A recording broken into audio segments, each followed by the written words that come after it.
அரவிந்த் 30 வயது மென்பொருள் பொறியாளர் காலை 9:30 மணிக்கு தனது வேலைப்பளுவில் மூழ்கியிருந்தார்.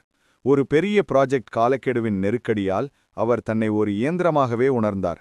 1 மணி நேர தாமதம் கூட மொத்த ப்ராஜெக்டையும் காலாவதியாக்கிவிடும் என்ற அச்சத்தில் அவர் தீவிரமாக உழைத்துக் கொண்டிருந்தார். அப்போது அவரது மனைவி ரம்யாவிடமிருந்து வந்த குறுஞ்செய்தி அவர்களின் மகள் கவிதா தனது பள்ளி ஆண்டு விழாவிற்கு அவர் கட்டாயம் வரவேண்டும் என்று நம்பிக்கையுடன் இருப்பதாக குறிப்பிட்டது. ஆனால் அரவிந்த் அந்த உணர்வுகளை ஒதுக்கிவிட்டு வேலையை தொடர்ந்தார். மதியம் 3 மணிக்கு ஒரு பெருமூச்சுடன் அவர் இறுதியாக சென்ட் என்ற பட்டனை அழுத்தினார். ப்ராஜெக்டை முடித்த திருப்தியுடன், ஆனால் வாழ்க்கை பொறுப்பில் தோற்றுவிடக்கூடாது என்ற ஒரு நிஜமான உணர்வோடு அவர் சட்டென சட்டையை மாற்றிக்கொண்டு தெருவில் ஓடி ஒரு ஆட்டோவை பிடித்தார். மாலை 4:15 மணிக்கு வியர்வையுடன் அவர் பள்ளி ஆடிட்டோரியத்தை அடைந்தபோது மேடையில் கவிதா நடனமாடுவதைக் கண்டார்.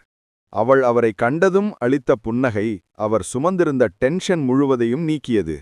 இறுதியாக அவர் மகளை அணைத்து கொண்டபோது அவரது கைக்கடிகாரம் 4:30 மணியை காட்டியது. வாழ்க்கையின் மிக முக்கியமான நேரத்தை நாம் எங்கிருக்க வேண்டும் என்பதை பொறுத்துதான் நாம் தீர்மானிக்கிறோம். ஒவ்வொரு வினாடியும் ஒரு முதலீடு என்ற ஆழமான சிந்தனையுடன் கதை நிறைவுறுகிறது.